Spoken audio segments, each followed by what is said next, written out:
thoughts are strong, my heart's relentless. Tansei Bujuanin. My name is David McLeod of the National Indigenous Programming Advisory Committee.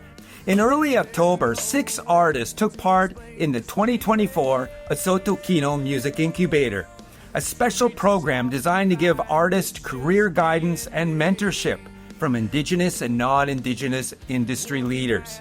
I had a chance to sit down and chat with the participants, and here's a bit of our conversation. This is Jarrid Lee at the National Music Center. Jarrid, welcome to the National Music Center. We're here for the OHSOTO'KINO Music Incubator, and it's we were talking earlier that there's been 18 people that have gone through the program, and you're one of those special people that gets an opportunity to connect with others to develop and think about some skills and needs to be in the music industry. A little bit about your background. You're based in Edmonton. You're a country artist. You're Cree. If you could tell us about your home community and the role that music played in your community. Sure. I grew up in a small farming town 2 hours northeast of Edmonton called St. Paul de Métis. It used to be a Métis community. My mom's from Saddle Lake. I'm also from Saddle Lake, Onechkapwin, Cree Nation, and my dad is from Kihiwin Cree Nation. So a lot of the music that I heard growing up would be traditional. Groups like Northern Cree, the drum groups, got to travel all over, Canada, part of the States, listening to powwow music. So that's been a big inspiration on some of the music traditional that I have. We've had artists like Fawn Wood, and, we got Dallas, we got, Métis fiddlers. My late Uncle Homer, I had an uncle that played in Nashville for about 30-some years. My dad had a great band called County Express. And also the country artists like Brett Kissel. We come from the same hometown.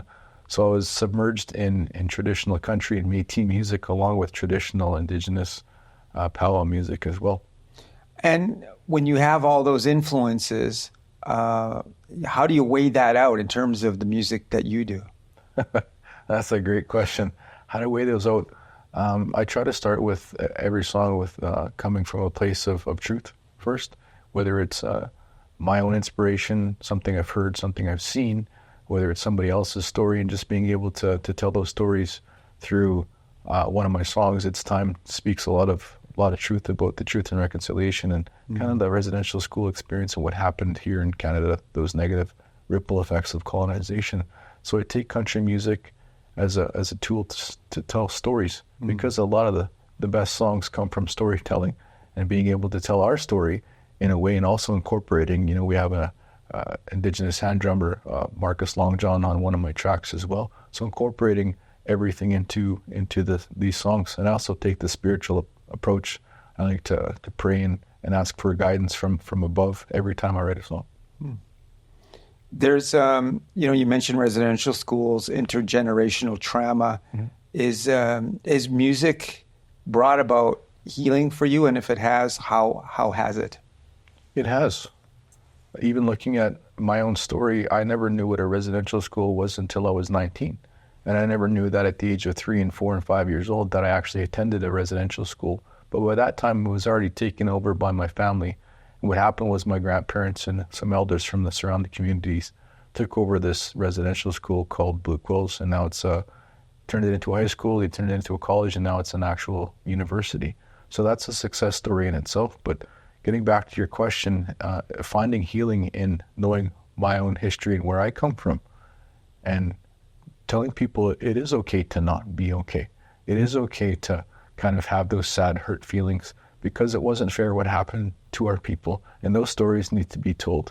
And if people just get the fact that we've always been here since time immemorial, and we haven't done anything wrong, then I think we'll have a better understanding of communicating with one another, especially, newcomers to Canada or settlers, and telling our stories through song. That's always been, we've always had a rich oral history since the beginning of time. Is all of our teachings and our history and everything has been through oral translation. Something that, speaking of teachings, like where many of us are told to search out and find your gifts, honor those gifts, and bring those to the community. How have you found your gifts for music? Like, how did you know this was going to be part of your path? I didn't know. I honestly didn't know that, this was part of my gift until I met my wife, and she asked me, she goes, you're always getting told what to do with your life, like go to school, get a good job, get married, have children, all that stuff, and that's okay. But I think there's a big teaching missing in our culture where if you find somebody that has a gift, you need to teach them how to own that gift and how to use it properly. And having a mentor, having somebody, that's going to coach you through what your gift is. And it wasn't until she asked me what I wanted to do with my life that I actually sat down and took a good hard look at myself and realized I want to write songs. Mm-hmm. I want to make music for people, and I want the world to know what my story is and what our people's story is. And I think through storytelling, that's my gift, is being able to tell stories and do it with as much honesty and compassion and love as humanly possible. And just by somebody asking me, what do you want to do with your life? That was the hardest question I ever had to answer, because I didn't know until I answered that question, and then I started to find my gift of music and songwriting. And how do you know that it's connecting with people? Can you share a moment or a story where you have your music is out there and somebody connects to it? Sure. When you see somebody's eyes water up in a crowd, when people come up to you after a show and they have no words, just being able to connect to people like that, you feel their emotion. Mm. And sometimes that's what happens, even during a show when I'm looking at the audience. I sometimes try not to look because I get emotional talking about this, but looking at somebody and seeing that connection of the song reaching them on a deeper level, that's when you have something. Mm. And in terms of playing shows, do you sometimes feel like you're a bit of an ambassador for the Indigenous community, or even the Cree community specifically, like where it's like, okay, I have to, I'm representing here, or is it like I'm an artist, I'm being an artist, I'm not here to represent? How do you weigh those out? I think every day when you wake up, you have to represent. Like it's in you to be an ambassador for our people, whether it's online, in person, meeting somebody, just walking down the street. There's all these stereotypes against us, so you want to be the best possible person you can on stage and off the stage. So I think you wake up with the mentality of knowing that you're going to have a good day, and asking, Creator for another day, because it's sometimes you don't get to wake up in the morning, and I'm grateful to wake up and take my first breath of air. And had a little bad brush with a near-death experience about 3 years ago when I had a gallbladder rupture, and it created sepsis and blood infection, so almost lost my life. So ever since 3 years ago, I'm grateful just to be here. Thank you for sharing that. You're here at OHSOTO'KINO, and why did you decide to apply? I saw everybody else. So it's kind of like following, I can name all the names we've had for previous, but I mean, just to see my friends and colleagues and family as well taking this program, I know that I needed it. I know that coming back home, it was going to be a little bit of a challenge for me, business-wise, choice-wise, song-wise, social media, that kind of stuff. Mm-hmm. So just being able to look at the program as a measurement tool of where am I at in my career right now. Like, I know we met 5 years ago at the Elkhorn Music Residency, and that's kind of where I got my start, was because I was recording music during the pandemic on my last year of business school, and I didn't know nothing. And now looking back 5 years ago, I don't recognize my life anymore, because it's grown so exponentially that I'm grateful that there is programs out there for people like me and artists, because we need all the help we can get. We need a point in the right direction. We need some encouragement, and we also need community. We need these groups of artists around us for support, for encouragement, for having a cheerleading section. And I'm a fan of everybody's music, And that's the biggest thing, is just being able to support one another through this program. It's interesting. The last few days that's been brought up. It's not a competition, and which is of course wonderful. What areas so far from the programming do you feel like you are challenged with, that I gotta work through this, or these are part of my goals? Anything come up yet? Yeah, just the personal things of being an artist, because we're so hard on ourselves that it's not even funny. Like, there's, sometimes you'll put something out on social media and you'll get a whole bunch of likes or comments, but there's always the one or two people that will troll you. And it's those comments that kind of stick with you, because we're already hard on ourselves. Why would we want everyone else to be as harder? Like, there isn't something that somebody can tell me that I haven't already told myself, you know what I mean? So just being an artist in itself is enough of a challenge.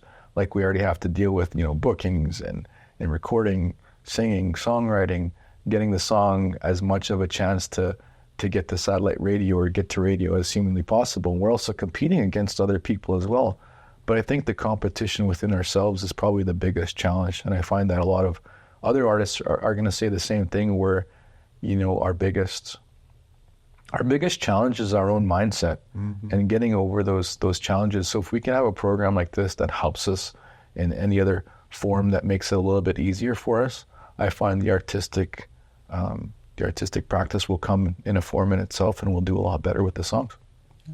And speaking of the songs, you've had some recordings on radio, and is there anything you'd like to share about those experiences where you hear a song on the radio and what it means to you?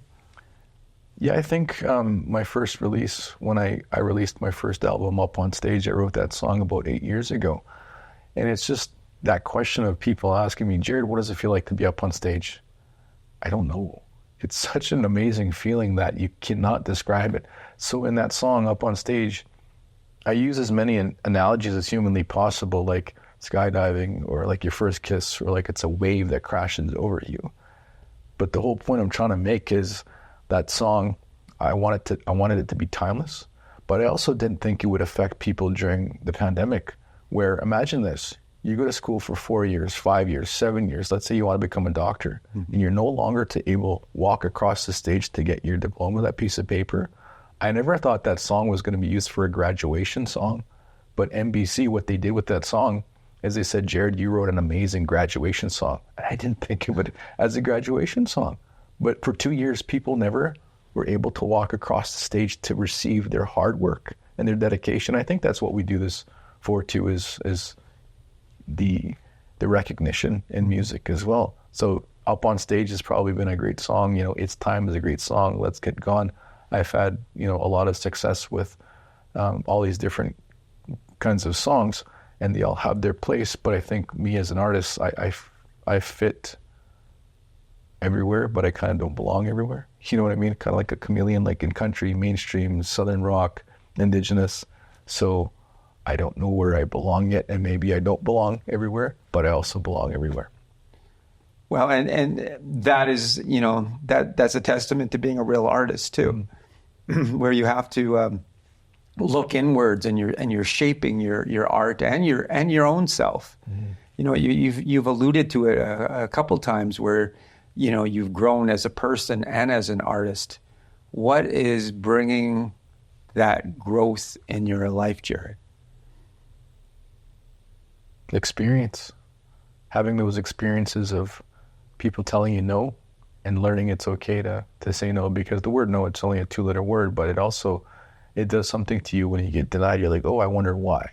So if I can be a better artist and maybe get onto somebody's radar for some of these live shows, or even on satellite radio, just because somebody says no doesn't mean that it's no forever. It just may not be the right time. Like, no could be like not right now. Yeah. And that's the thing, is like, you have to take everything in this business with a grain of salt, and not to take anything personally. And that was my biggest problem, was when I first got started, I thought, oh, I'm not the best artist, I'm not the best singer, my songs suck. All these kind of doubts I had in my mind, all these insecurities started to play out, and people feel on that, right? And now I know what I'm doing. Now I have the confidence of knowing, okay, how to get songs onto radio. the process, and it takes time. And just to be gentle on myself. If I'm going to beat myself up, I may as well use a feather. That's a beautiful saying. Yeah. Yeah. And the long-term goals, like, so you're here at OHSOTO'KINO, and learning about the business, learning about the art. Where do you think, or where do you hope that everything's going to lead to? I want to eventually have, a good record label, wouldn't mind producing artists and helping people, helping the next person in line. Because when I first got started, nobody really helped me. It was tough to learn things on my own. It was a lot of trial and error. It was a lot of blood, sweat, and tears. It was a lot of rejection, and just being able to help the next person in line. So the overall goal is to have, a program like this to give back to the next person, help the next person in line, be humble, be kind. So that's the big goal, is eventually I want to have a record label that's able to showcase artists, and also have a growing show, Voices of the West, that I'm working on right now. And that's not my idea. That original idea came from a showcase that I got started in called Voices in the North, that's been around for about 30 years now. In Saskatchewan. Yeah. And that's a great show. Yeah. But my idea is to take emerging artists and help them with whatever their goals are. Let's say somebody just wants a song on radio. Let's say they just want one song just to hear themselves on radio. Let's help them get there. Let's say somebody wants to be the next, Susan Agukark, or the next Crystal Shawanda, or the next Matthew Cardinal. Let's help people with that, because everyone has different dreams. Everyone has different goals. But like I said, nobody asked me what I wanted to do with my life until I met my wife. And I want to do the same thing with people, is ask them, what kind of artist do you want to be? What do you want to do with your life? And it's setting those small goals that will help people in the end. And I think that's what my purpose is being like the tip of the spear, the first one to go.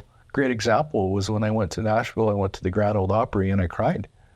I cried, one, because I made it there, and two, because there wasn't any other visible Indigenous people there. It was a very scary thought to not be around my own people, but at the same time, when I made it there, I'm going to take more people with me next year, more people with me the year after, and more people, until we have a lot of our own people, especially in these certain categories and places where we're not predominantly going to be known. You're taking the community with you. That's wonderful. And you mentioned your wife, Yep. Being a key figure. What about the other family members? What do people think of you? Stepping into the generally the country music world. They knew it was going to happen. Like, I think when growing up, following my dad's band around, the apple doesn't fall that far from the tree. So I had a dad that was, fortunate enough to show me the education of how to be nice to people, how to shake everyone's hand. Not only that, but when I grew up backstage, you can hear the music. You can feel the music. You're around it. You're submerged in it.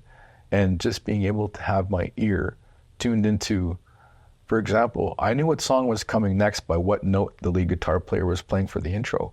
It's like, oh, that's this song, or oh, that's that song.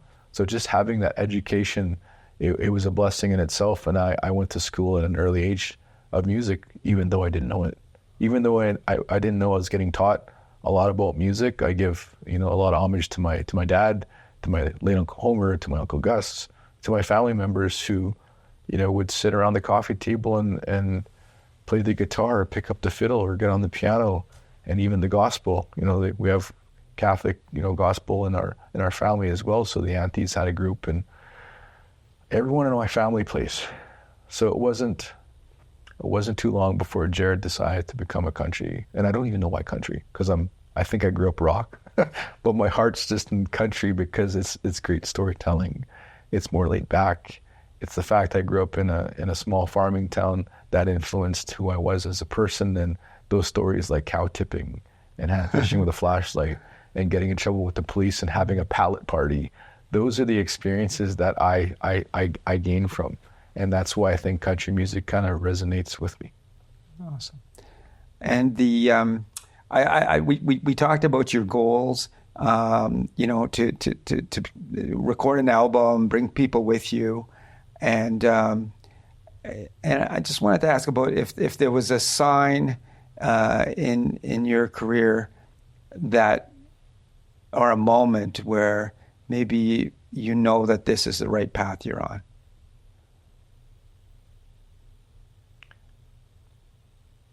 My first album, I released it. It was hard. It took. I was a broke college student when I recorded my first album, so you can imagine every show that I played, I would scrounge up pennies. I did a fundraiser. I did whatever I could to get my first album out while I was in my second year of business.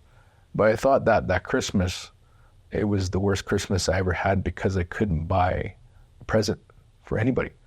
I was in student debt. I was behind. I just released that album, and thank God for Channel 165, Sirius XM. It saved my Christmas because that was the biggest royalty check I ever got. And it still to this day, it makes me cry because I knew that if I was to do music, not even the monetary, but it would have to at least be able to provide dog food. And that's the very least. If I look at a show, I'm like, okay, if I can buy dog food, I can take care of my kids, I can take care of my wife, I can take care of myself and be able to pay rent. And that's the goal, is to do this full time. And it's so hard to do it full time, but it is doable. Even if it's possible to eat an elephant if you take it a bite at a time. So that's all it is a small little goal. So it was that moment, that Christmas, when I got that Sound Exchange check, that it changed my freaking life. And it made my world. Beautiful story. You're here at the OHSOTO'KINO, and you're connecting also. You're here yourself, but you're connecting with 5 other musicians and singer-songwriters and artists. What has that been like to be here with others? It's inspiring. It's knowing that they have stories that are similar to mine. They've had hardships. They've had, they've gotten denied. We all have a tough time with the mental aspect of things. So being able to connect with other artists that have the same hardships, mm-hmm. being able to connect with them on a level that, when you're talking to another artist, you get to find out what works, you get to find out what doesn't work, you get to find out how they record, you get to find out what their genre is. And I'm a fan of everyone's music first and foremost, and then I become a fan of them as a person by just talking and getting to know them. And it's a lot more compassion, it's a lot more understanding. And I think through this program, we've become kind of like family now, because I don't want this to end. There's so much we need to learn, and there's so much we can share together, and we only have a few days to do it. And then we're going to leave this program, but we're also going to run into each other again in the future. We're going to see each other at music festivals. I'm going to go to their shows if they're in Edmonton. I get to go and travel all over, so I'll be in their territories as well. So it's just a matter of being able to connect with one another and sharing those stories that make us who we are and what influenced us to be the artists that we are today. Jarrid, thank you so much for sharing. It's appreciated, and you're an inspiring man. So thank you. Yeah, so thank you. Chi miigwech. Hey. My thoughts are strong, my heart's relentless. One can understand what's all about this. There's no way to explain this feeling.